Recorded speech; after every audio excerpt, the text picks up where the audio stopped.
Good evening, everyone, and welcome to the ANSC Obstetrics update for the RPA and Canterbury hospitals. I'm Hannah Coffey, Project Officer for RPA Women and Babies in Canterbury Hospital ANSC Program and Intellectual Disability Program Coordinator with Central and Eastern Sydney Primary Health Network. Also with us from Cesbon is Lauren Thomas, CPD Program Officer, and we have Dr. Natalie Caristo, one of our ANSC GP advisors, who will be facilitating the Q&A this evening. I would like to start tonight by acknowledging the traditional custodians and sovereign people of the land across which we work.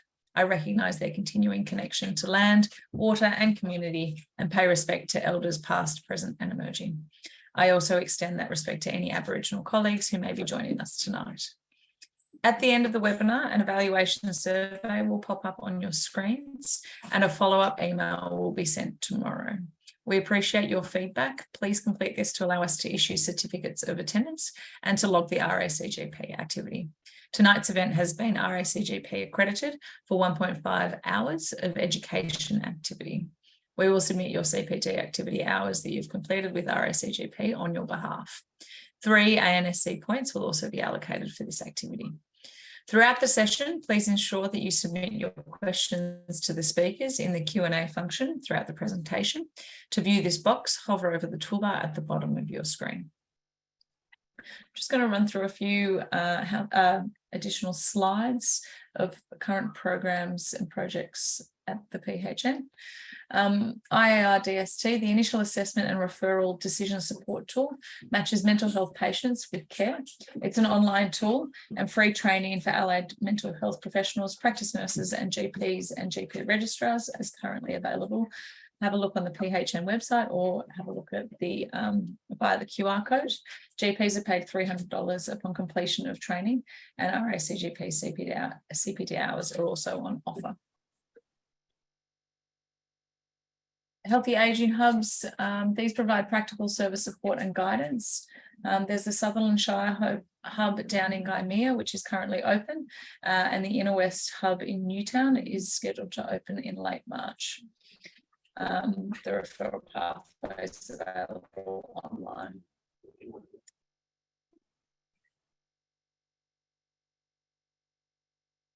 And is that it, Lauren? It is. I'll now introduce our first speaker for the night. We're very fortunate to have Professor Deborah Bateson joining us this evening. Professor Bateson is the Professor of Practice, the Daffodil Centre at Faculty of Medicine and Health co-lead, cervical cancer and HPV stream, clinical translation and implementation at the University of Sydney. That's a mouthful, Deborah. That's enough. Just as a reminder, please post your questions in the Q&A box and we'll get to them at the end of Deborah's presentation. Thanks. Over to you, Deborah. Thanks so much, Hannah. I'm just going to share my screen now and I'm going to share here. And there we go. That's great. So it's an absolute pleasure to be here. Thank you for the invitation. And I'm going to spend this next a bit over half an hour talking about cervical screening in pregnancy and also use this opportunity to give us an update on self-collection and how that relates to pregnancy as well. So, oh, that's not moving. What are the learning outcomes? So by the end of this session, you're going to be able to, I'm just going to move myself here so I can see the slides. You're going to be able to discuss the benefits of cervical screening in pregnancy and why it's important to assess the suitability of a patient for HPV self-collection according to the National Cervical Screening Programme guidelines and compare the difference between HPV self-collection and the pathways and the clinician-collected pathways as well. So let's just remind ourselves of the global and local burden of cervical cancer. Over 600,000 diagnoses. These are preventable cancers. And there's huge disparities globally, but also within countries and within our own country indeed.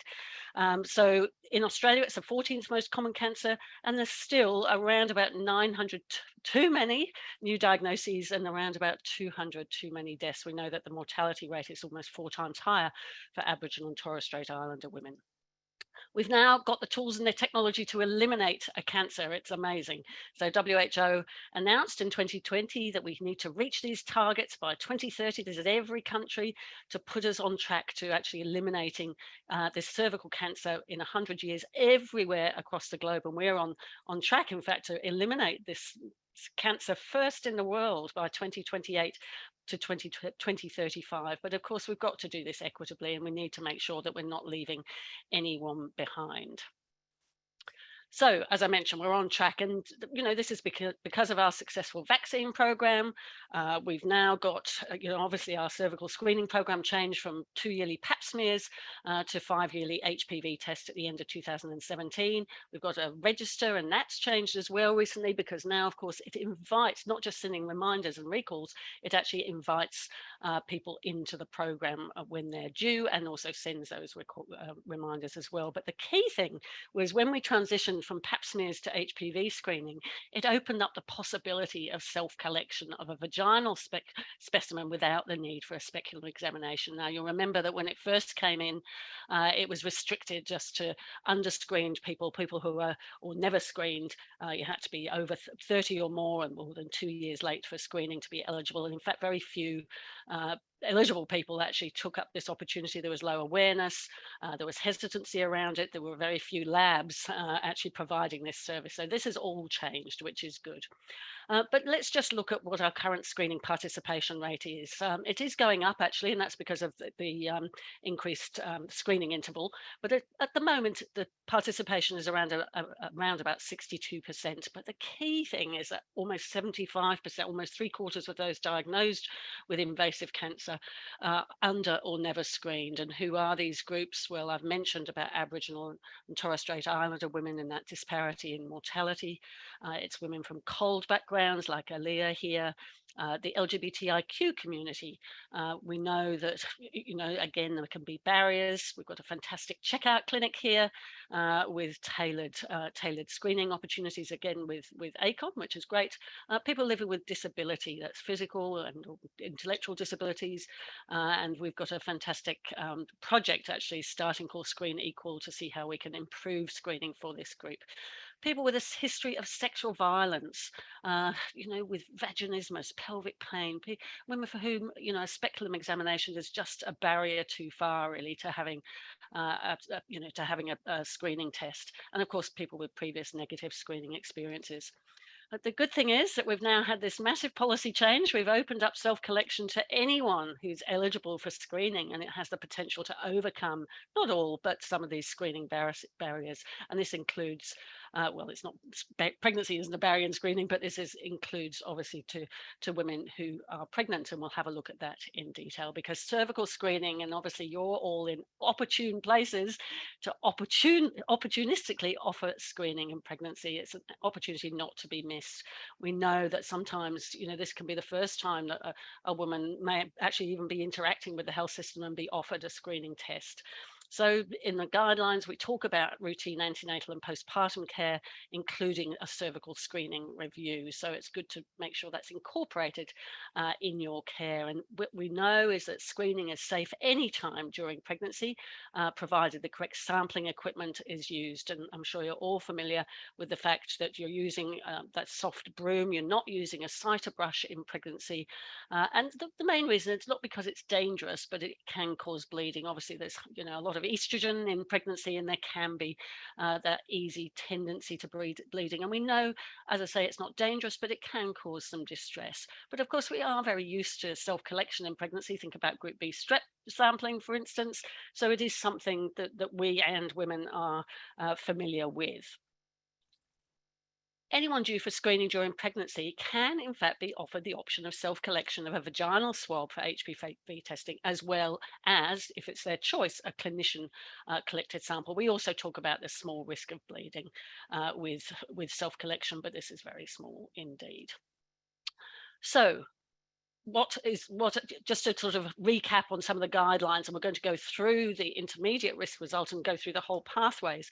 But the key thing is what happens in pregnancy. Well, if someone does have a screen positive result, so that's either a 16 or 18 result, or they've got an intermediate risk result and they're followed up, and then they have a high risk result, then they need to be referred, and you're not deferring that. So if someone needs a colposcopy referral, don't defer it until after the delivery. So we want someone to go for that colposcopy appointment, but it's important to be aware that the aim of colposcopy is a little bit different during pregnancy. The aim is to actually exclude invasive cancer and really to provide reassurance that the pregnancy will not be affected by an abnormal screening test result.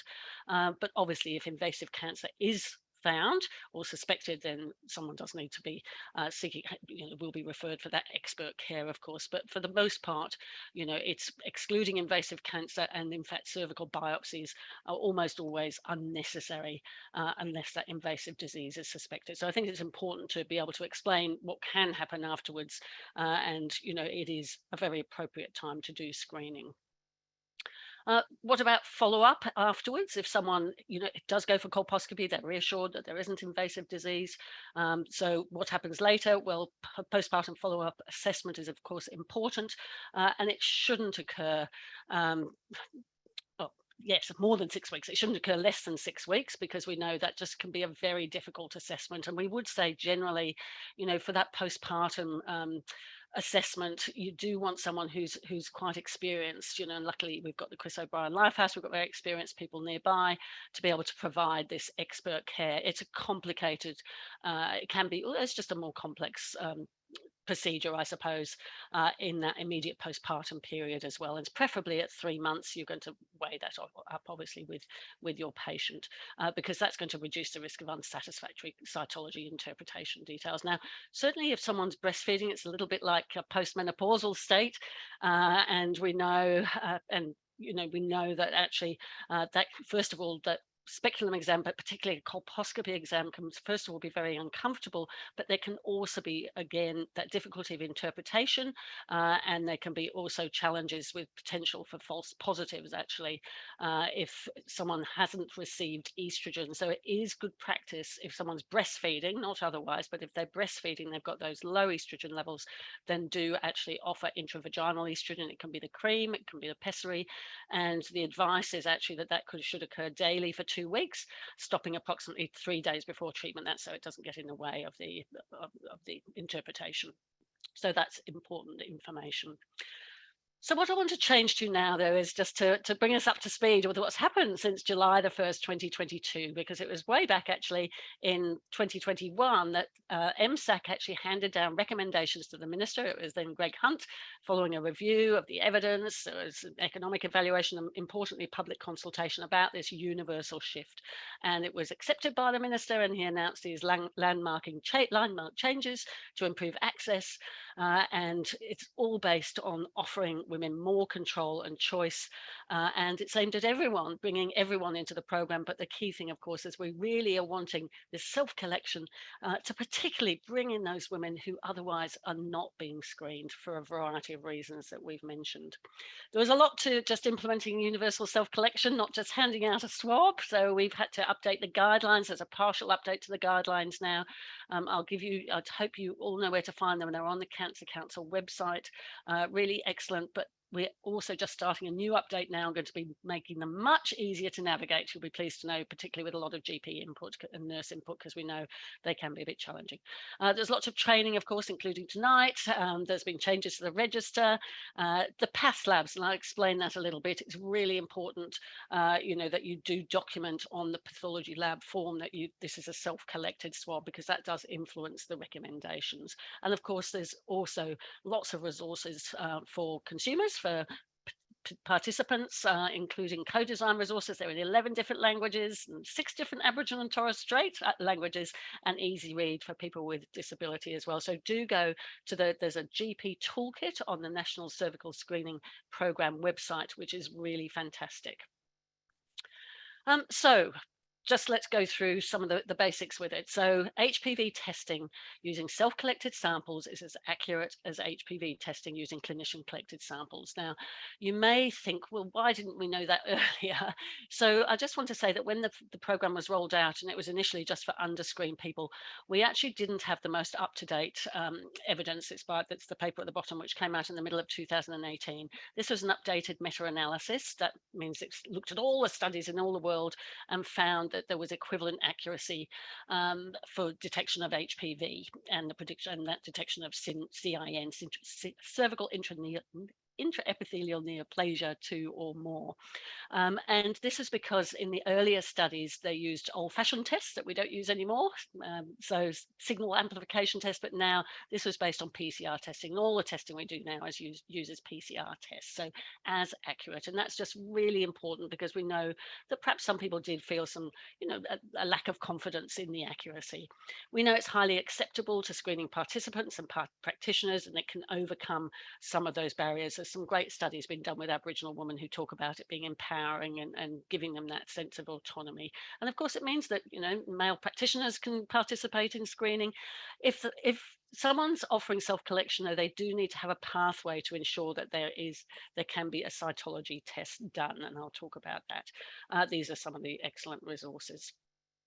So where can it take place? So self-collection is certainly preferable in a healthcare setting. If we hand someone a self-collected swab in a clinic, they go to the bathroom or they're behind the curtain, we know they're going to give it back to us and we're going to send it to the lab. So obviously, potentially, you can actually set it up in any setting that you believe you as the requesting clinician, so that's the requesting GP, believes is appropriate. And that potentially is through a telehealth model, and that certainly some GP practices are starting to do this, but there are certain things that you need to think about. It's not something that you can easily offer because you need to have every step in place, because you do take responsibility for every step, making sure that the person has the right screening implements, making sure that it gets to the laboratory, and making sure in particular that the results are conveyed and that any follow-up happens. So that's really important. You can't just send someone along to a pathology lab to say, go along and get a self-collected sample at your local lab, because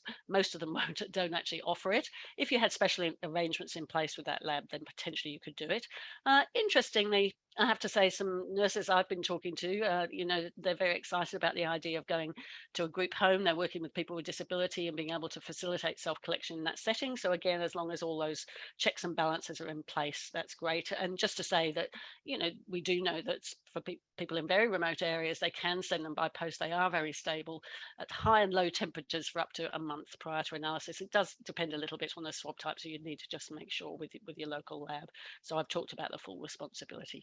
So the key thing is it takes a risk-based approach. This new, the whole of the cervical screening program, of course, takes this risk-based approach, and that's a lovely HPV virus there. And this risk, of course, is based on your patient's characteristics, their screening history. If they're overdue, then they're going to potentially have a higher risk of an HPV positive result, and certainly if they're never screened.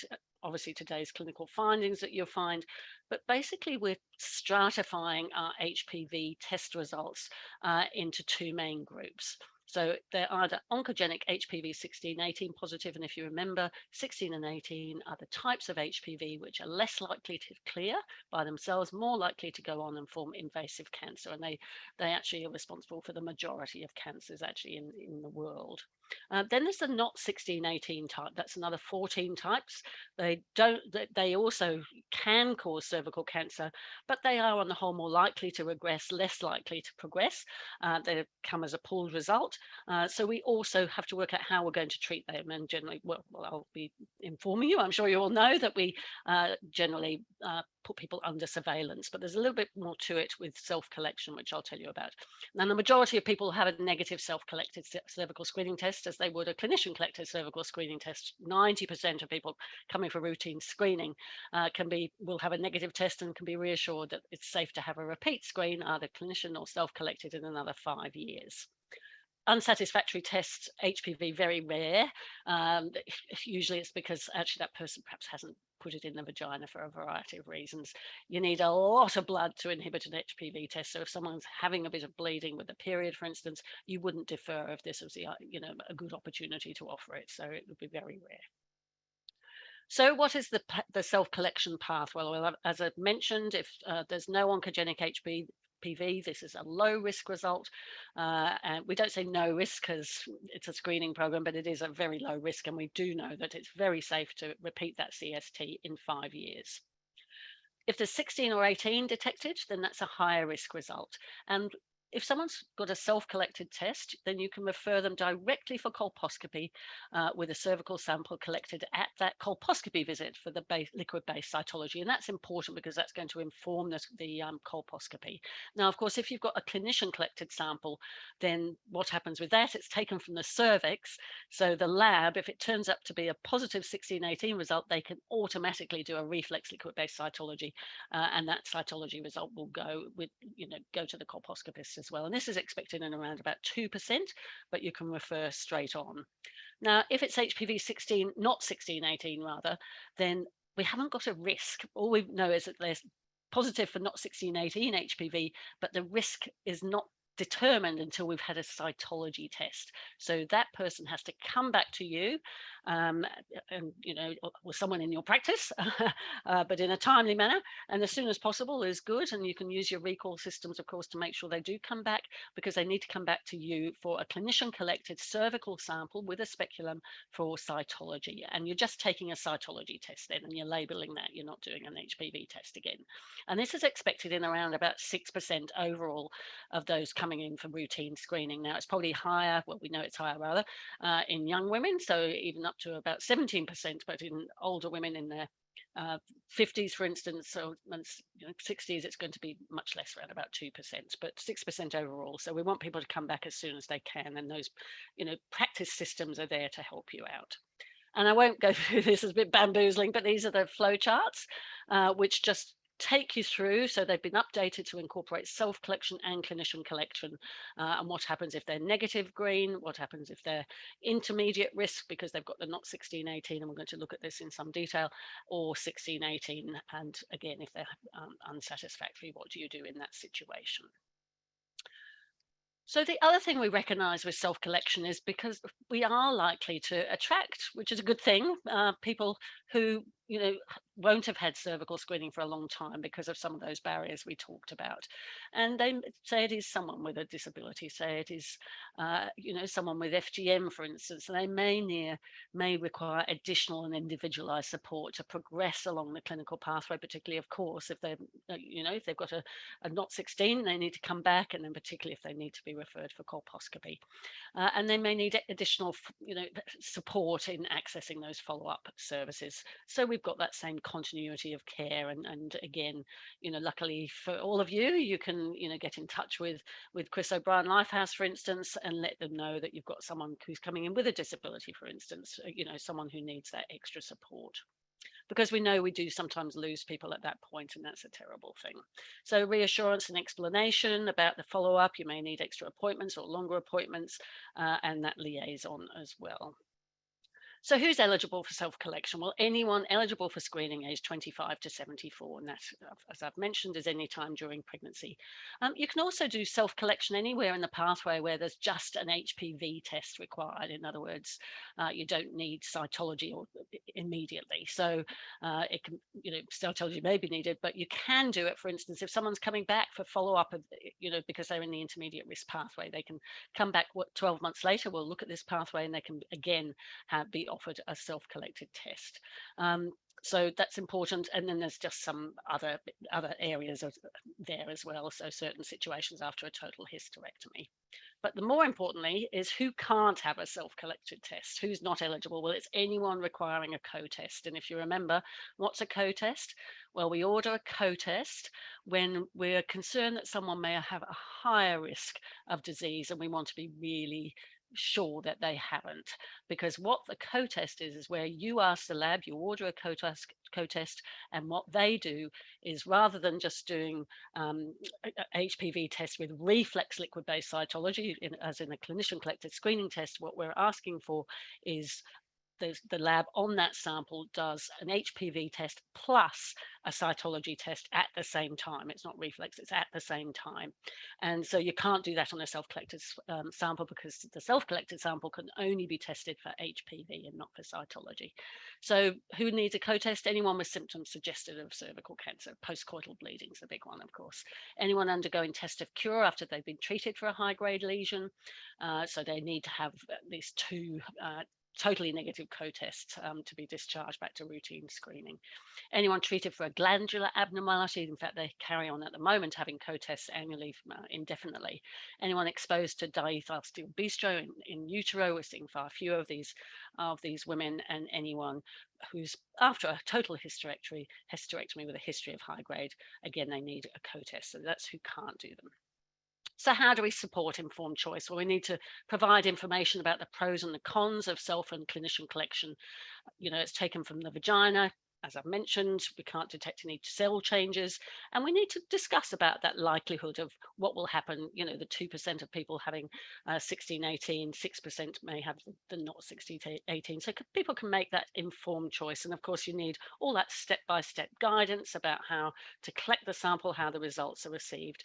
And we don't, people worry a bit about not doing that routine genital inspection, but of course, we don't have a vulval screening program that's going to be on the basis of the excellent history that you take and any symptoms that women may have. This is one of the excellent cards around taking your own sample, about getting in a comfortable position, twisting the cap, removing the swab from the tube. I've always got one in my handbag. Here's one.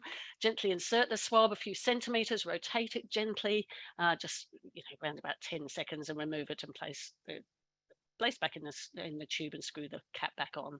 Now, one thing I will say is do check in with your local lab, and I would urge you all just to talk with your hospital lab as well and make sure that they do self-collection. I've heard some stories in some areas of the country where perhaps some of the public hospitals are not yet haven't yet moved to be able to work with these self-collected swabs, so to process them. So do check in, and that's fine if they need to send them on to another lab for processing. There's plenty of labs we know that they can send them on to, and the lab does need to help supply you with appropriate consumables and swabs and instructions for patients. And I don't know, some of you, probably not in this area, but in some big labs they're actually offering a different type of, it's still the same type of swab that's inserted into the vagina, but that swab then needs to be suspended in a liquid medium, like a thin prep medium. And so that's not going to be suitable to do via, at home, for instance. And you need to be really clear in your labeling that this is self-collection, because otherwise the lab may mistake it for a clinician collected sample and, make an incorrect recommendation. So really important about labeling. I've talked about labeling the sample, but also, ensure you're ticking it on the box as well. And just always that opportunity to ensure that you do record if the patient identifies as Aboriginal or Torres Strait Islander, because that does impact on clinical care in the intermediate pathway, as we'll see. And if you're not connected to the National Screening Register through your medical software, I'd urge you all to do it. I don't know about how that works in a hospital setting, but through best practice, medical director, your practice manager can actually hook up your whole practice to ensure, so in real time, you can actually access a patient's complete screening history. And it's a really fantastic system. So let's have a quick look now at ALEA, because I'm going to actually be highlighting some of the intermediate risk pathways through these case studies as well. So this is ALEA. She's 28. She's a new migrant from Zimbabwe. She's 15 weeks pregnant. And it's the first time anyone's ever asked her about screening. She's never been screened. No screening in her country. So we discuss the options of self and clinician collection, talk about the safety of it in pregnancy, talk about how it's taken and the possible screening outcomes. And she does indeed choose self-collection. So what do we advise? So we explain that ALEA's test, I missed that, as I've got a thing at the top of my screen. ALEA's test does come back as HPV 16 and 18. So we need to have that sensitive discussion with her. So we explain that the referral for colposcopy is recommended before delivery, just to make sure that she doesn't have cancer. And we know that she's feeling anxious and scared about cancer. We let her know that, that there's another test that will be done to just check the cells, which will happen at the time of colposcopy. And we say to her, at the moment, all we know is that we've got a positive result for 1618. This isn't cancer. We need to do these other tests. And we actually organise another follow-up test where she comes with a friend to discuss the result and to organise that referral. And in fact, after delivery, invasive cancer is excluded. But I want to come now as well to Tara. She presents, she's actually up to date with screening, so she presents during pregnancy because she is actually due for screening.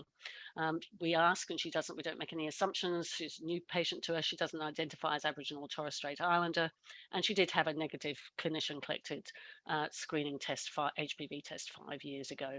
So again, we explain the choice and what will happen if the test is negative 16 or 18 or not 16, 18, and she decides to have a self-collected test. So I'm just going to move this so I can see this.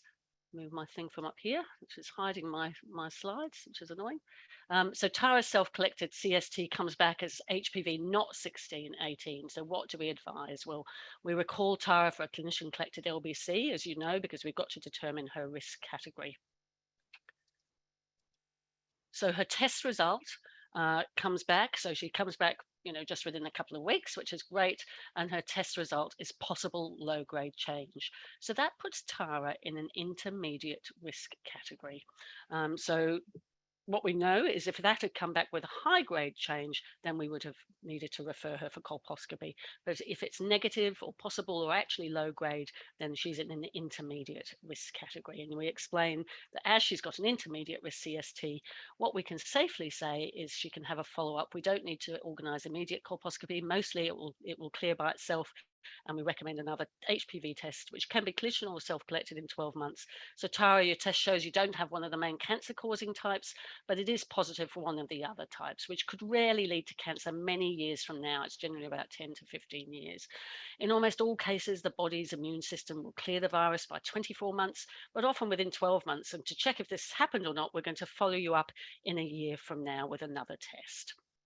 So there is new guidance around intermediate risk. So those with an intermediate risk screening result can self-collect their follow-up HPV test at 12 months, and indeed if they have one at 24 months. So that's good news. So Tara does come back 12 months later. She chooses a self-collected HPV test again. And again, the result is not 16, 18. It's persisted. And so she needs again to come back for the cytology because we still don't know the risk category. And her LBC at this point actually is negative. She still needs she's still got 16, 18, of course, so she still needs another follow-up HPV test in another 12 months, so 2 years from her index, her first cervical screening test. And that test at 24 months actually is negative, so she's cleared the virus. So she can be safely discharged back now to 5-yearly screening. And my last case study, if I've got time, yes, I have, is an important one as well, because there are some exceptions because we changed, I don't know whether you remember, but in 2021, based on evidence from the program, we realized that we were actually, getting too many women to come back too many times, and in fact, also referring too many people with intermediate risk results to colposcopy. And, certainly our friends, the colposcopists were saying, oh, we're seeing all these women with these intermediate risk results, and they've got, they're perfectly normal on colposcopy. So we looked at all the evidence, and in fact, the recommendations were changed for the majority of women like Tara, because we know that for in the most cases, it's safe to have surveillance for 2 years, not just the 1 year. If, of course, Tara had, persistent not 16 HPV, not 18 HPV at 2 years, she would then be referred for colposcopy. But hers was negative, so she could be discharged back. But there are some exceptions, and this includes Tiana, who identifies as an Aboriginal woman. We'll have a look at this. So she presents for antenatal care at 20 weeks gestation. Her last pap smear was 12 years ago. It was actually, she describes it as a really bad experience, unfortunately. We explain the program supports the choice of a clinician or self-collected cervical screening test without a speculum during pregnancy and the pros and cons of each of these. She chooses self-collection, and we document her Aboriginal status. So her CST comes back HPV not 16, 18. She attends with a friend to discuss the result. She's a little bit shocked to have this, but she's very happy that it's been it's been detected. And she says she feels well supported to have a speculum examination for the LBC test, which you do. On examination, the cervix looks normal. Obviously, if the cervix looks abnormal in this situation, you would still need to refer, but it looks normal. And Tiana's LBC, her cytology comes back as low grade. So we advise that she'll need to return. If it was high grade, we'd refer her for colposcopy. It's low grade, so she can return in another 12 months, obviously after delivery, for a repeat HPV test, which can again be self-collected or clinician collected, and we place her on recall. Tiana, this follow-up HPV test can either be clinician collected or self-collected. If it's negative, you can have another screening test in 5 years. If it's HPV 1618 or again HPV not 1618, I will need to refer you for a special test called a colposcopy.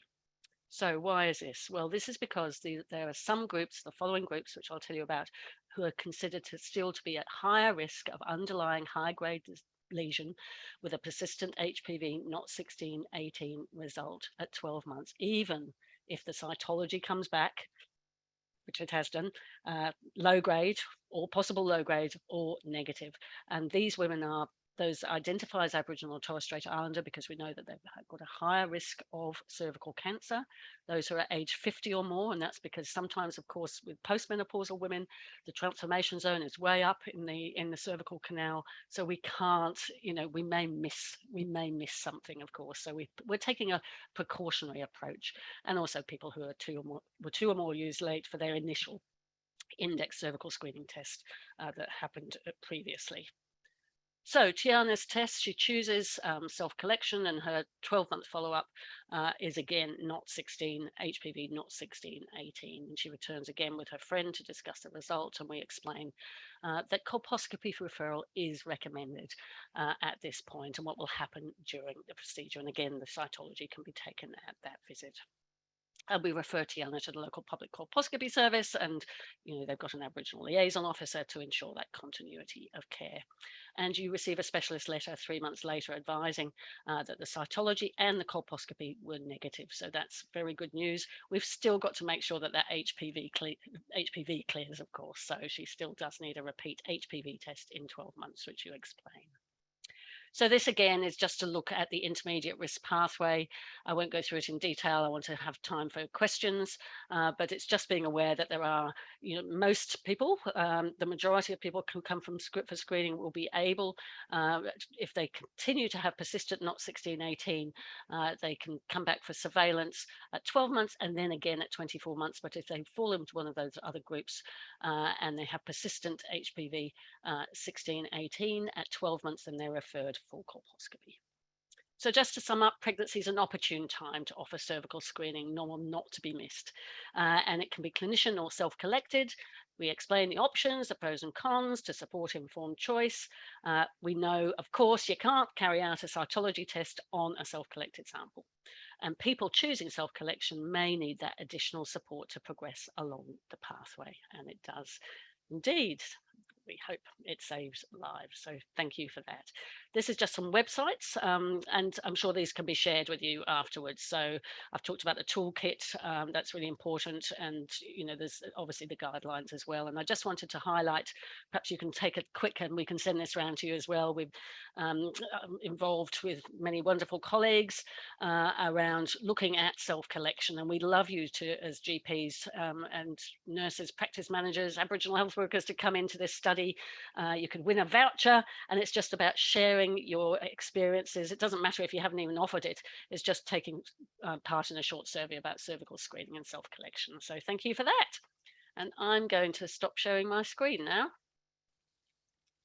Excellent. Now, I hope I didn't talk too fast, which is my inclination. No, Deborah, that was great. Thank you so much. We've got a few questions, so Sure. if you don't mind if I fire them away.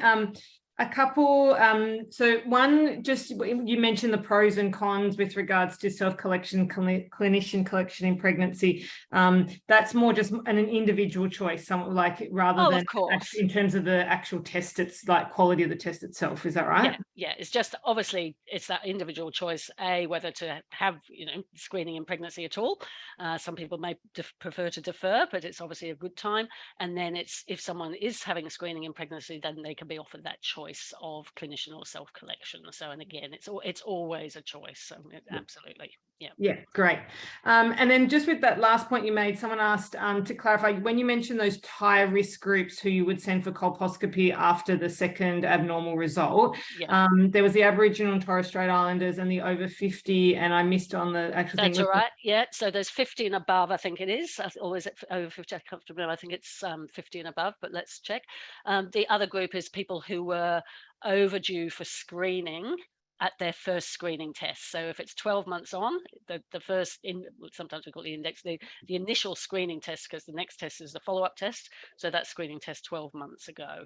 And that's because we haven't got that reassurance of that previous up-to-date screening test with that high negative predictive value, which means that we can feel confident about that previous test. If they're late for that test, then we just know that there's a higher chance that they could be harboring one of those changes. So it's just taking, as I say, quite a cautious approach, but just remember about those groups. Now, again, that's just about, because the lab should give you that recommendation, of course, but they can do that by working out when the last screening whether someone's overdue or not. They can work out whether someone's over 50 or not, or 50, but they can't work out if someone's Aboriginal or Torres Strait Islander unless you tell them. So just that documenting that on the form is really important. Yeah. Okay, great. There's a couple of questions about hysterectomies. Well, someone said, after you mentioned about total hysterectomy, do they still need cervical screening, and is it a bulk test? And if so, for how long? Yeah, so look, there's quite a complicated flow chart, but I can summarize it, which I urge you, because it really depends on the reason for the hysterectomy and the screening history and what is found in the cervix histopathology at the time of the hysterectomy. So all those things feed into the recommendations. But basically, the first thing to say is just make sure someone has not had their cervix left behind, and because then they still need a cervical screening test. If they've had a hysterectomy for benign causes and they've been up to date with screening and they've had no, everything's fine, then they have the same risk of, we're basically looking for vaginal cancer as the rest of the population. So there's no vaginal, they don't need any further screening. Okay. That's the same for if someone's had a hysterectomy and they've had treatment for a high grade lesion, but they've then had completed successfully the test of cure, they also have the same risk. So there's no further need to carry on with screening for that group. But there are some other groups. So sometimes, certainly there's people where you find high-grade lesions in the cervix. So they certainly need co-tests. So, again, those 2 co-tests, and that will be directed by the gynecologist. Some of these people with glandular lesions, they, need to carry on having tests as well.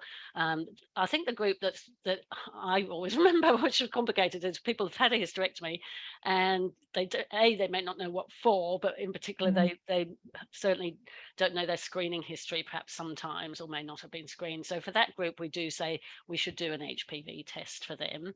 And then if it comes back, 1618 or not 1618, then they have the reflex cord-based cytology, and then that may necessitate referral. But there is some great guidelines on that. Okay, cool. Great, thank you. A couple of questions on Lifehouse public versus private. I don't know if you know the answer to this in terms of... I probably don't. Accessing the public versus private in terms of billing and things. So I'm not sure. Yes, look, I probably would refer that. I know, perhaps one thing I will say from my family planning days is that you can advocate, if you feel that you want someone to be seen publicly and that doesn't appear to be happening, then you can advocate for them to go through the public system. But I think I'll probably defer that, and perhaps we can follow up with that with the hospital. Yeah, cool.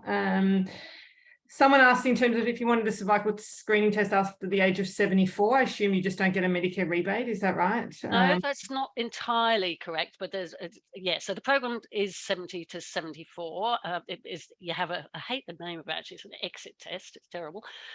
Just to remind you, if someone has any positive, if they're positive for 16 or 18 or not 16 or 18 in that exit test before 74, then they are actually referred off to colposcopy, because we want to make sure that, you know, they're cleared before they exit. So that's in the guidelines. If someone presents after that age, so at 75 or more, they will get a rebated test if they've never been screened, and if they haven't been screened in the past 5 years, I think is the guidelines. So yeah. So but otherwise, obviously, if someone presents, I mean, they can always pay for a test, of course. Yeah. And is that the same for under 25s as well? So under 25 is a bit different. So basically under 25s, we do say that for young people who had first sexual activity, and, you know, we recognize that might have been child sexual abuse, of course, before the age of 14 and before HPV vaccination, then again, you can offer and have a rebate, and it can be self-collected, a single HPV test between 20 and 24. So the other thing I might want to say, actually, because I know I've had a few queries about it, just to say that the invitations for screening go out 3 months before someone's due. So in other words, they'll go out at 24 and 9 months, and that gets a rebate. So I've heard, you know, some GPs have felt worried about this, and perhaps, you know, because they've been stung in the past and people have been charged, but, you know, they if they've received an invitation, that should be within that time frame. They shouldn't, you know, that rebate should apply. Okay, cool. And two little questions. No end of cervical cells, or does that need another repeat sample? No. The main thing is to make sure that you have, you know, taken the sample from the cervix. If you can't see the cervix and you're blindly taking it from the vagina, do say that, because that's a different situation. But no, I mean, basically, you know, we're calling it on on that cytology. Don't worry too much about that, in fact, around no endocervical cells. Cool. And the last one was the bleed. You mentioned about the bleeding risk to mention to the patient with a self-collection during pregnancy. Is that the same sort of bleeding risk as if a clinician collected, or it's probably less a bit more blind? Look, we haven't got any, you know, trials or whatever. I mean, it's probably less, in fact, so in fact, the guidelines have removed the wording which may cause distress associated with the self-collection, because that was thought to be putting people off, really, where it's the risk of bleeding is actually very low. So it's probably a little bit more because you've got the vascular cervix, of course, and you're still putting that brush, you know, around that area. But they're both very safe, but probably a bit less bleeding with self-collection. Perfect. Cool. Yeah. That's it. Excellent. Great questions. Thank you. Thank you very much, Professor Bateson. Really, really appreciate you joining the session this evening. Pleasure. Thank you for inviting me. Our next presenter is Elizabeth Austin, Genomics CMC at the Fetal Medicine Unit at RPA Women and Babies. We also have Dr. Natasha Luck on the line to assist with answering questions. Thank you for presenting this evening, Elizabeth. You're still on mute. There we are. Yeah, good evening. Whoop. Hang on, I lost you for a sec. I'm going to share my screen. One sec.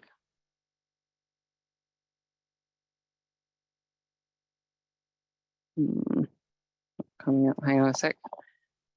Okay. I had it already and it didn't come up. Let's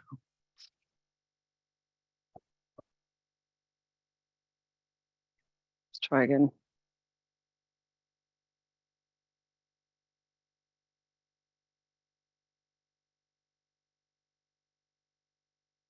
Sorry, here we go. We can see your PowerPoint now. Good, okay. Did you want to put it in presenter mode, or we just leave it through? I'll do it like that, and hopefully I can click through the animations that I tried to do earlier. That's okay, perfect. So my name's Elizabeth Austin. I'm the CMC for reproductive genomics at RPA, which basically means that I run the NIPT clinic. And trying to sort of expand the service and make it run more smoothly. And I'm also in and out of scanning rooms helping women with fetal medicine procedures, especially when they have genetic investigations, and sort of a bit of a bridge between the pregnant women and the genetic service, and the fetal medicine doctors. So I'm going to talk to you about prenatal screening at RPA Hospital. we're in the fetal medicine unit, which is next to the women's and babies clinic, where the women come in for all the antenatal clinics and where they have their scans. I'll just orientate you a bit to our department. So we're a specialist maternal fetal medicine department.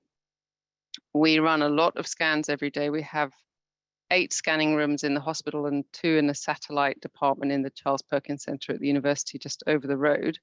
And scanning all day, except for the weekends, every day. Emergencies on the weekend, people come in and scan as well. We do gynae scanning, so there's a few gynae procedures done under ultrasound. We do fetal medicine surgery. So this is a picture of a laser surgery on a twin-to-twin transfusion syndrome. And we do amnios and CVSs. And we also, the doctors consult women who are having very complex pregnancies. So if very complicated things are found in a pregnancy, there are specialists here to talk to the women about options, and they refer on sometimes to cardiologists, neurologists. Some women go for MRIs, genetics, people come down and talk to the women. A couple of consult rooms where there will often be women sitting down having, difficult conversations about complicated pregnancies. I'm going to talk to you first about the routine pregnancy screening that we do. So NIPT we do here, and most of you will be familiar with NIPT. We do it from 11 weeks here. And I'm going to go over NIPT in a little bit of detail. The next thing after NIPT tends to be the nuchal scan, otherwise called the combined first trimester screening, and NT scan are all used interchangeably. Then the morphology scan, 18 to 22 weeks.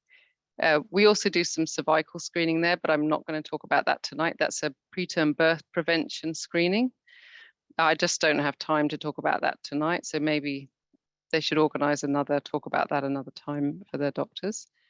And then finally, we do a 36-week scan routinely on the pregnant women to check for fetal presentation, amniotic fluid volume, fetal growth, to just pick up any late pregnancy problems that are going on quietly inside.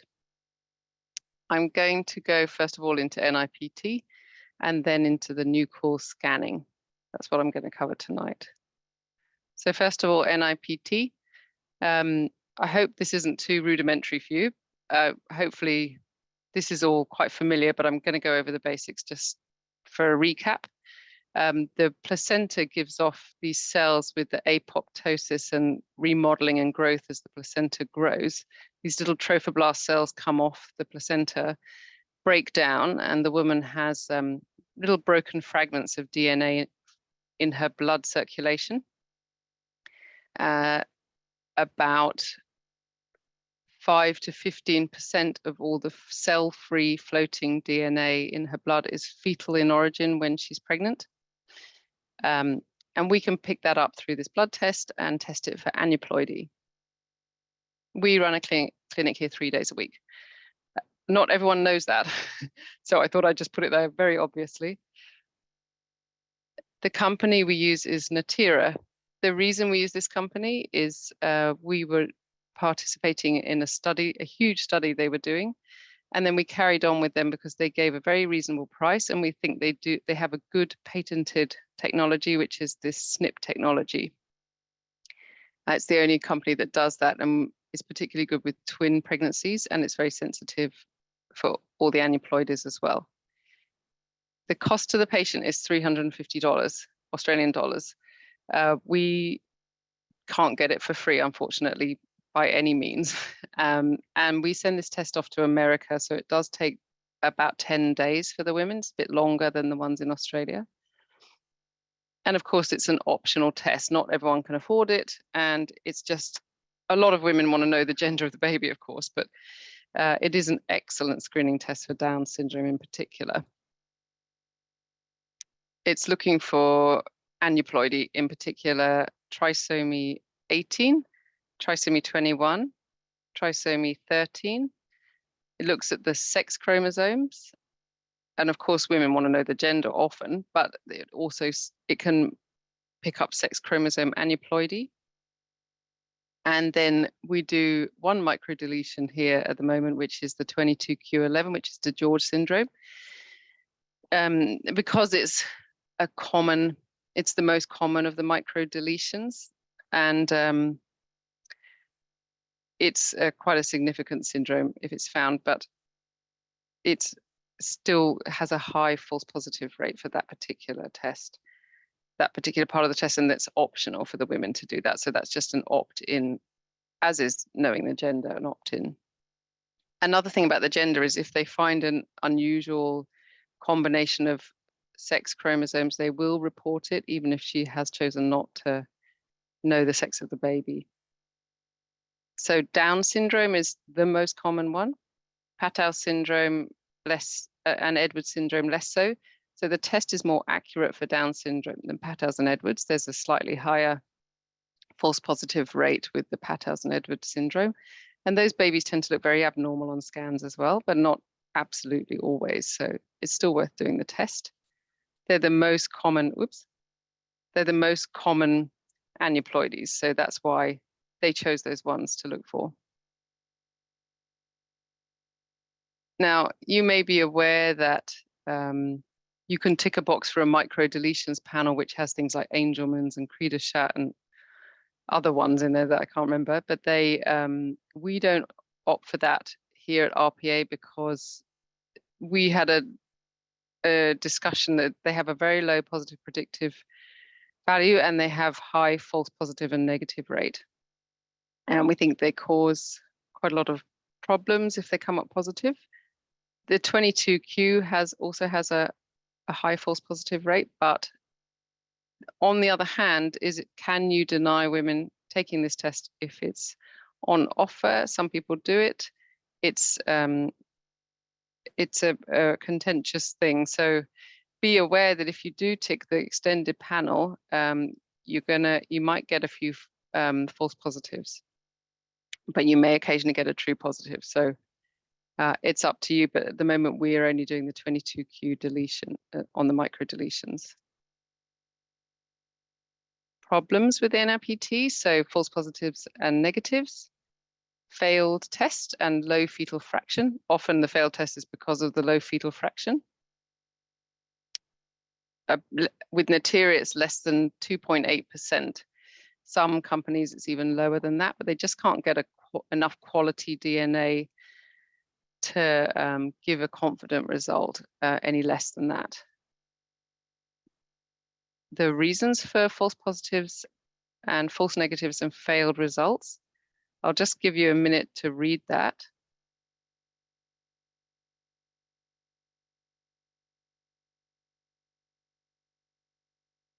There's one that I want to highlight here, which is, let's get a laser pointer.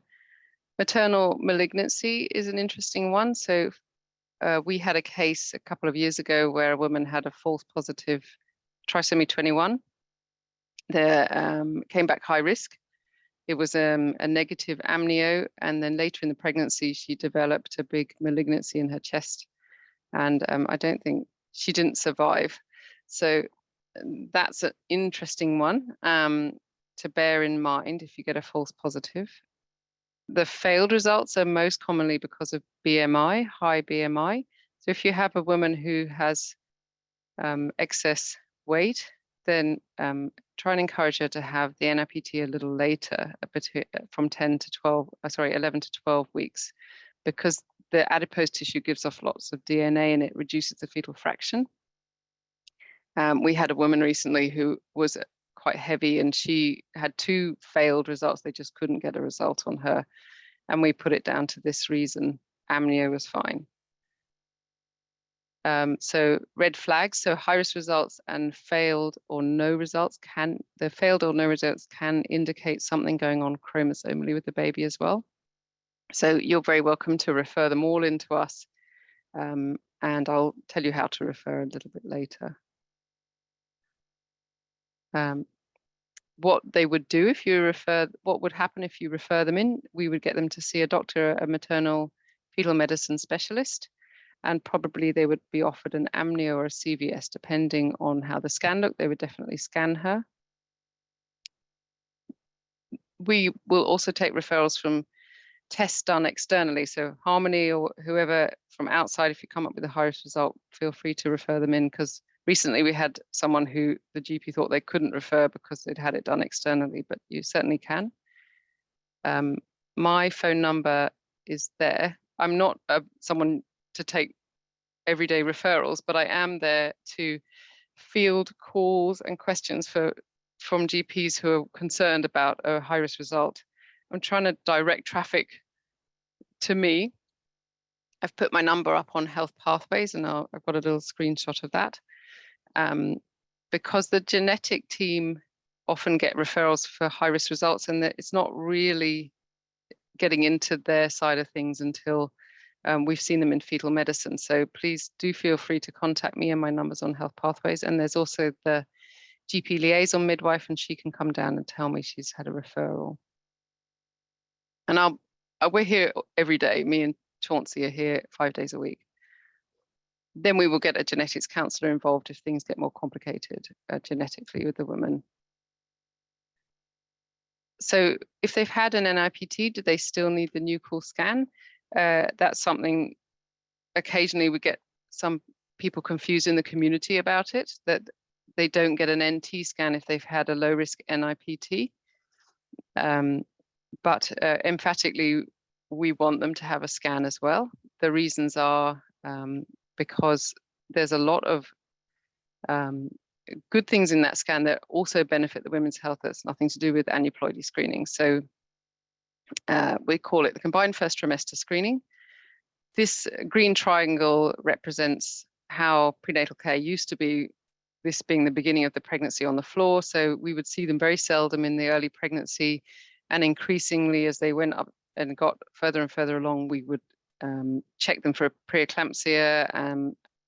Blood pressure screening would get more and more frequent, and then preeclampsia would take us by surprise somewhere along the line later in pregnancy.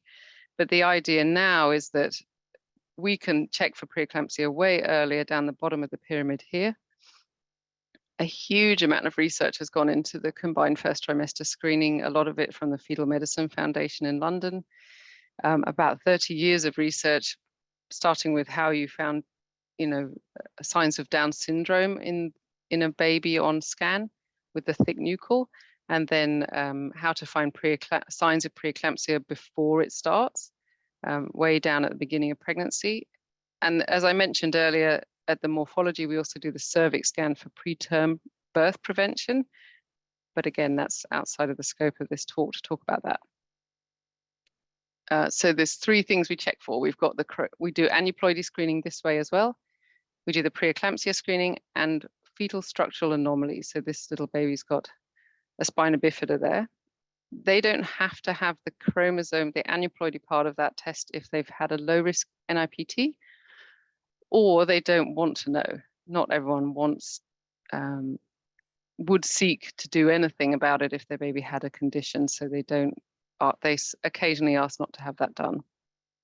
But we still need to see these other things in this gestation. So it's between 11 and 13 plus 6. The algorithm's very carefully calculated for that bracket of time. So first of all, preeclampsia. How do we do it? We take the uterine artery Doppler, the blood pressure of the artery that goes to, that's feeding that early placenta, the mean arterial blood pressures, placental growth factor, hormone, and PAPA protein. The women also come in and fill in a questionnaire on their phones that goes into a red cap thing and puts together a risk factor for preeclampsia. All this stuff goes into a algorithm. It gives them a preeclampsia risk. If it's greater than 1 in 100, there's a very simple, cheap treatment, which is the aspirin at night. This has reduced preterm preeclampsia under 36 weeks by 70 to 80%. So it's a huge benefit for a very cheap treatment. So it's well worth doing. And I'm very proud of RPA screening program for this, because most hospitals don't do this at the moment. And we would really encourage you to send your women here for this, because it's so beneficial. We get them to take the bloods, the PAPA and PLGF here from 11 weeks because of the algorithm. So they have to come in. So if you see them and you want them to have the scan done here, the referral I will explain later down the bottom of the slides, but they need to come in and have their blood done here in-house. So they come into the fetal medicine unit and they give them a form at the front desk here, but they need to come here. Like, you can't give them that form and send them in to have it done, because we need their stickers and MRN.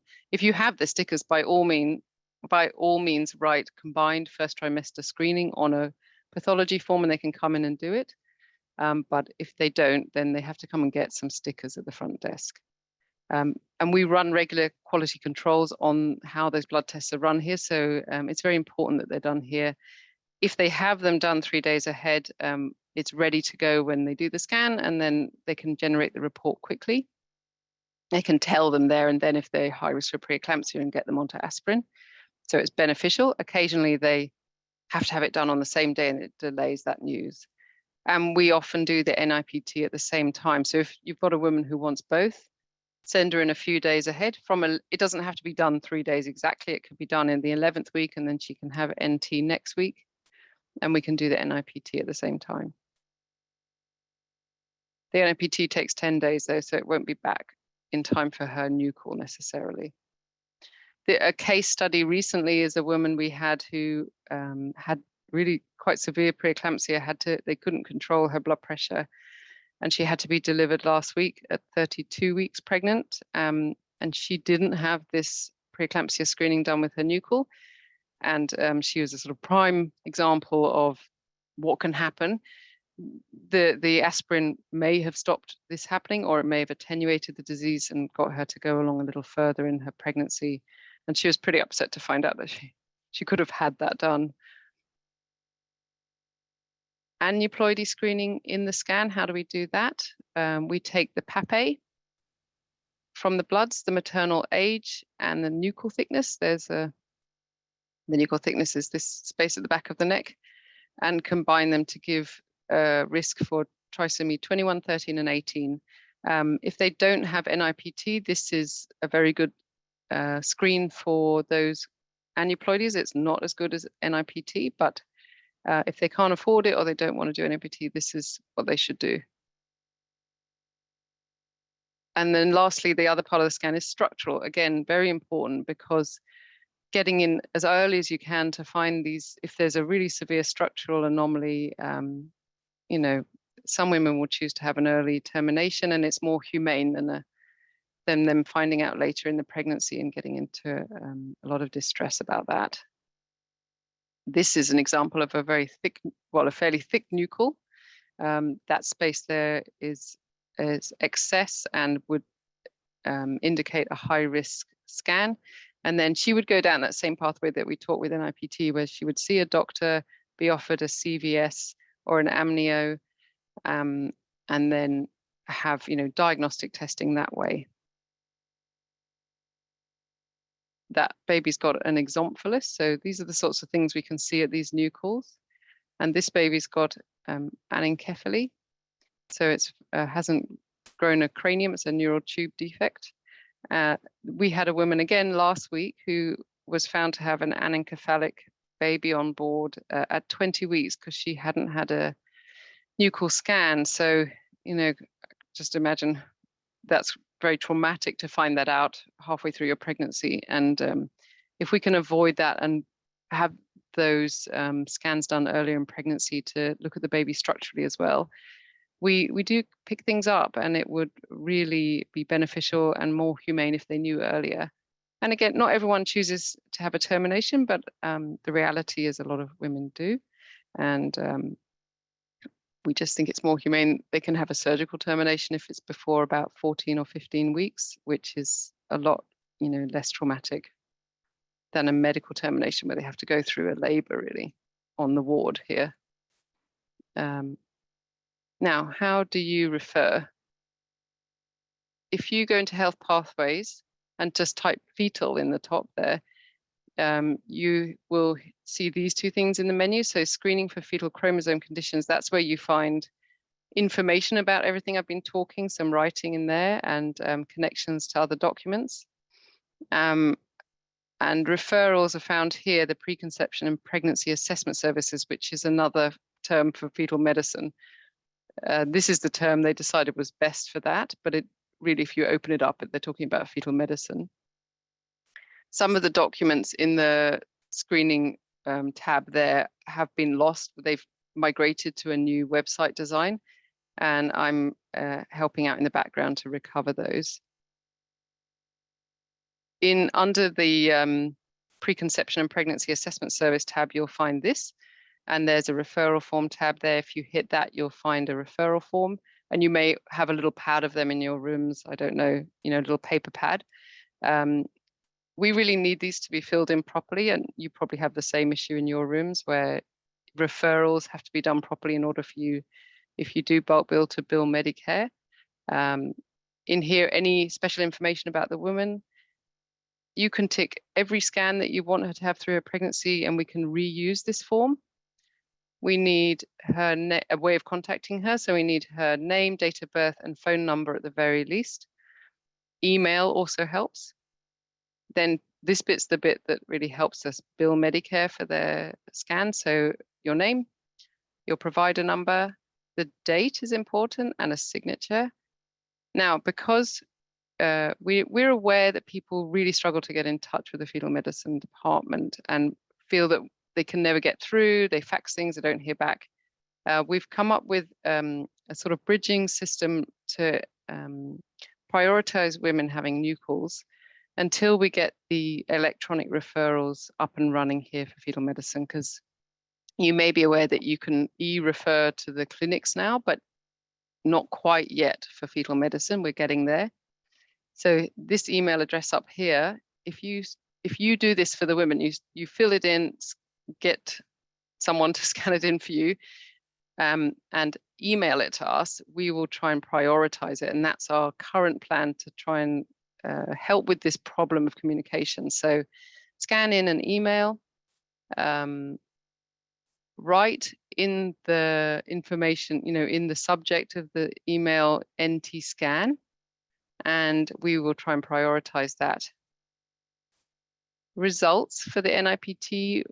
For the NIPT, me and Maria, the other midwife who's doing it, always ring the women. And if there's a high risk result, we deal with it in-house. So we will take it to a doctor in-house. The doctor will call them, and they'll come in and have those discussions and be offered a CVS or an amnio. The scan reports are done separately by reception, and they should be available. They should be coming to you electronically by HealthLink.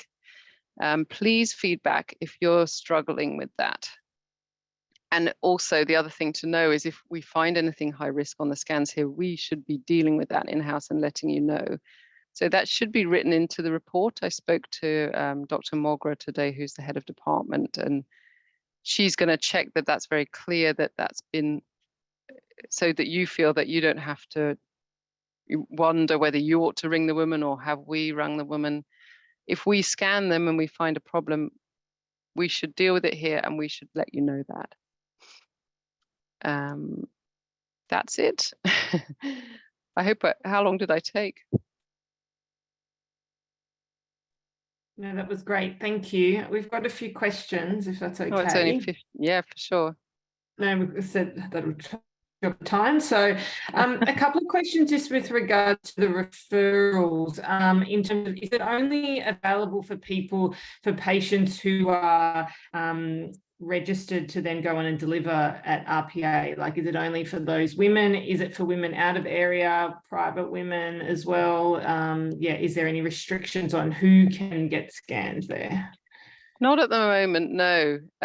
We're actually not full with new calls, which surprises some people because it sort of looks like we are, but at the moment, unless we really bulging at the seams, people come to have their scans here. They don't have to be delivering at RPA to do it. Okay. We get plenty of private women coming for the scan here, and Yeah, people from and that out of obviously area. and that includes the preeclampsia screen as well, that someone asked specifically. So we do it. Yeah, it's sort of an inherent part of that scan. Yeah, they don't have to tick that extra box. And in terms of like someone asked how long the waiting time, I think you just answered that there's availability. So therefore, if we do the referral, we don't have to sort of send the referral like when they're 4 weeks pregnant or anything like that. Like it should be able to be done within a timely manner. I hope so. I don't know if Tash got anything. I actually don't know how long they wait. I know that I know that it's difficult to get through, but we're trying to prioritize. Is Natasha on the line? I don't know if you know how long the wait times are, Tash. She's the doctor. Natasha hasn't joined. Oh, she's not on. Well, I'm on my own then. We can take those questions offline and provide a response. I don't know. Do you have a way of me replying later into it somehow? We'll send an email around after the session, so we can touch base tomorrow and confirm and then email. I'm sorry, I don't know, because I'm not admin, I don't know, but I think that they are making an effort to prioritize them. So don't leave it too late is probably a very good idea. So maybe when they're about 8 to 10 weeks, start the referral process, and then hopefully they'll be able to slot it in ahead of time and get the woman in for a scan. So someone so it's only the NITP that costs, that's right, the rest of it's and someone asked in terms of the choice of the NIPT company, you mentioned you're part of that, and that other chromosomes are checked by other labs like Lavity. Is that an option for them to choose, or is that the only option, like affiliated option with RPA? We're talking about having other providers. The main reason we stuck with Natera after the study was finished that we were involved with was because we thought the price was good. John Hyatt set it all up. He was in the maternal fetal medicine here at that time, and he really wanted to make it cheap as possible for as many women as possible to sort of, be more inclusive.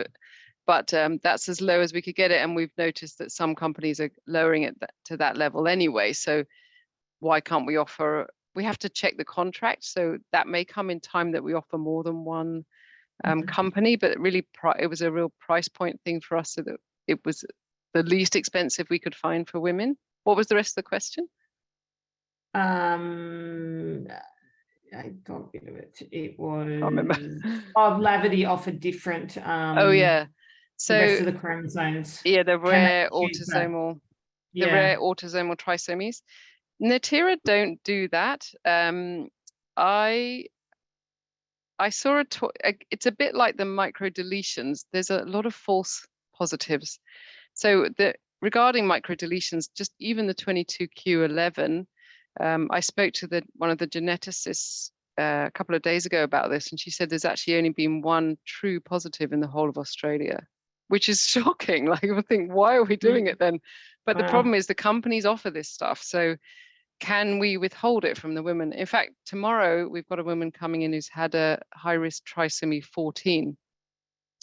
Most babies with rare autosomal trisomies, most pregnancies with those will miscarry. And if a baby does look normal, it's highly likely that it's a false positive.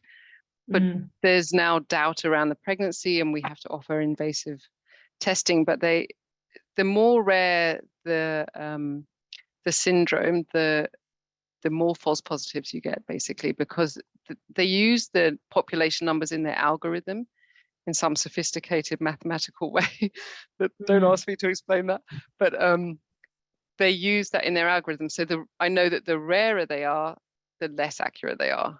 But anyway, they don't come up very often. I saw that someone down in Monash had done a big study on it. It's not published yet, but I think something like 2 out of 80 positives came back as something. Still maybe worth doing, but we don't offer that at the moment here. We're constantly talking about it, so things may change, but that's what we've inherited at the moment, and that's what we're doing. Okay, cool. And to do the 22q deletion, that doesn't cost any, that's also part of the one cost, yeah. Yeah, it used to be more, but someone negotiated well and got it to the same price. So most women will choose it at that because it's the same price. Yeah, perfect.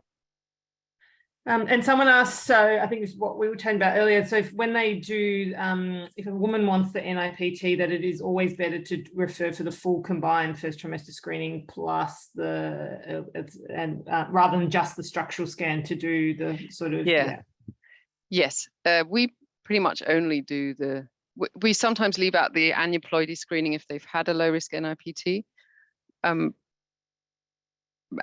but or they don't want it, but they still do the structural and the preeclampsia screening as part of it.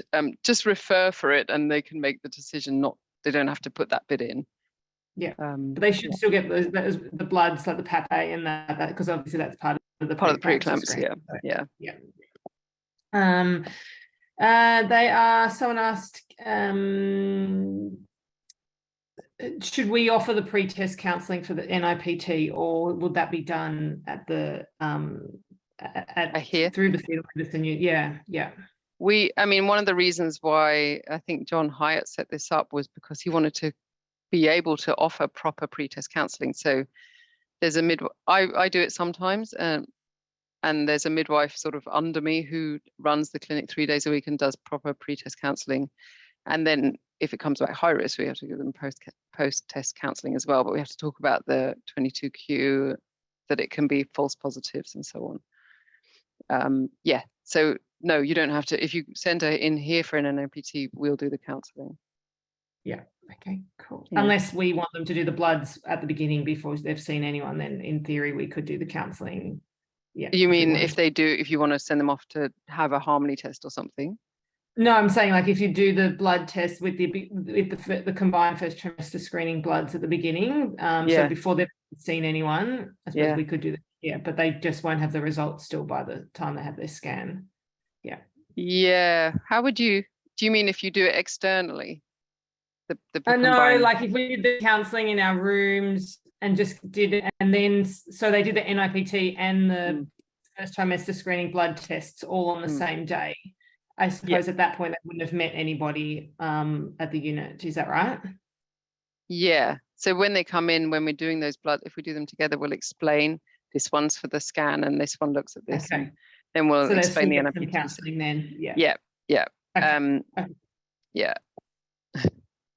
Someone asked, will the staff direct them where to go to for the blood tests, or should we be telling the patient where that the lab is? Yeah, they give them instructions when they arrive at the front desk of fetal medicine, so they have to come way into the hospital and find fetal medicine. They have a little pile of those forms ready, all printed up and ready, and they just have to make do their stickers for them, and then they give them a form and say, go down there and there's a pathology collection over there. Yeah. Okay, cool. Yeah. The latest time for an NIPT test? An NIPT can be done at any time. So occasionally we do them at 26 weeks or something like that. Not common, but let's say something strange comes up, the woman is not in favor of an invasive test, we can offer them an NIPT. And we actually can offer them a full panel, but we can request a full panel from Natera. The predecessor in my job just like wiped it off the form, but we had a woman recently saying, can I have that please? I want that. So we just asked, we added it on, and we got an old form and added it on, but there's no upper limit for, she could have it at 39 weeks if she wanted to. There's no upper limit for it. It's not like the NT scan that has to be done in that particular window. And if a woman misses that scan, can be, occasionally if they're pregnant and they're sort of like happily a bit innocent about it, and then go to the GP at 16 weeks, it's like it's too late. Yeah. There is a triple test that they can do, but it's sort of really gone out of fashion, where you use hormones and proteins and kind of come up with a risk, but we just really don't talk about it very much anymore because it's really gone out of practice and it's not considered very good, but it's possible a bit later on in that, between 10 and 20 weeks. But we don't we don't give information about it because we just really don't do it very often. But occasionally a woman just like, oh, I'm pregnant and I'm 18 weeks and I didn't, I didn't realize or something, then we could offer them that. Or they could have an NIPT. That NIPT fits very well there. It's a bit expensive though, that's the only problem. Some people just can't afford it, Yeah. Someone asked, does the sensitivity and specificity change if it's done later? No. It shouldn't change, no. It gets better, in fact, in okay. the terms of the fetal fraction, it gets higher. Higher, yeah. And if people do have a positive, or I suppose then a high probability, then they go on and have a CVS and an amnio, and that's what you would organise. Yeah, it sort of depends a bit on the scan. This is maybe just out of curiosity rather than something that you absolutely need to know, but the choice between a CVS and amnio depends a bit. So if a baby looks really normal and has come up high risk, they will try and they often will encourage them to wait for an amnio because they're picking up placental cells. They might be picking up placental mosaicism. There's a really cool thing where when the baby's developing, it pushes mosaic cells or abnormal cells into the placenta. So the further away from the baby, the whole pregnancy unit, towards the edge of the placenta, the more abnormal cells tend to be there. So some false positives are just placental mosaicism. And the babies had like sort of cell salvage, if you like. It's okay, but the placenta's abnormal. So doing an amnio is testing the fetal skin cells, and so we can tell for sure then the baby has it or not. But if we go in and test the placenta, we might pick up mosaic cells, and then the woman thinks she's got a trisomy 18 and has a termination or something. And we, it's not a good way of managing that if the baby looks normal. If it looks very abnormal, it's easier to try and get in earlier and then do the placenta, check the placenta and confirm it that way, because it confirms with the way the baby looks, conforms with the way the baby looks. But it's quite agonizing for them to wait to 16 weeks, but because you just risk a miscarriage if you go in there before that. Yeah. And then the microarray takes a couple of weeks, so you're really getting on in time there. But we do get false positives. We definitely do. We've had several last year, especially with trisomy 13 and 18 and the sex chromosome aneuploidies. Yeah, so it happens. Yeah. Okay, a couple more questions. If someone has a normal first trimester screen, combined first trimester screening, would you offer them the NIPT? Okay, so this is, I thought about putting this in our pamphlet. There's like 3 categories of risk. So if they're it used to be done this way around. So it used to be you had an NT scan and then you were offered an NIPT, and this is the way it's done in the NHS in the UK. Like, you're offered an NIPT if you come up high risk, and then there's like an intermediate risk category where you might have it for extra reassurance. If you're less than 1 in, let me just get the facts right, 1 in 2,500, they would say you don't need one. You're fine. You can skip along happily in your pregnancy. If you're between 1 in 300 and 1 in 2,500, you can have an NIPT for extra reassurance. And if your risk is more than 1 in 300, they say it's an increased risk. And then if it's really high, like 1 in 50, they might offer you straight away an amnio. Just go straight for an amnio rather than another screening test. This is in this, I don't know, you can't see because I've got it all fuzzed out. Let me turn off my screen fuzzing. The pamphlet we give out, this one. Can you see that? The first trimester, sorry, that one, the combined first trimester screening from the SLHD, which should be in Pathways, but I think they're struggling. They've lost a lot of pamphlets in the transition, so we're trying to get them back in there. Yeah, okay. And that's all available on Health Pathways, all those pamphlets, aren't they? Well, they used to be. Yeah, they should be. Yes, there is other ways. So the Centre for Genetics Education has a prenatal screening booklet. And the other place that the women can go and look is the Pregnancy, Birth and Baby website. That's run by the Ministry of Health. And that's got a lot of good information and quite simple language for the women to understand. But the Centre for Genetics Education has a whole pamphlet on prenatal screening, as does the RANSCOG, the Australian Gynecologists and Obstetricians website. So you can look in there. A couple of questions just on fetal fractions. Yeah. So if it's too low or too high, I suppose you guys would consult them, and if they needed to repeat the test, that would be something you would do. Yeah, so sometimes too high is not a thing, but too low is where they can't. It's a bit like, you know, like if you had a graph where if you're very low on the graph, you can't tell the difference between the two bars. They're like a bar chart, whereas as you get higher, you can really see the difference. Think of it like that. So the higher the fetal fraction, the more you can tell if there's an abnormality there, because it's just more amplified in terms of the information. Low fetal fraction is often to do with too early in the gestation. They're just done a little bit too early. They just need a bit more time. Or if you've got a lot of adipose tissue, it can really interfere with it.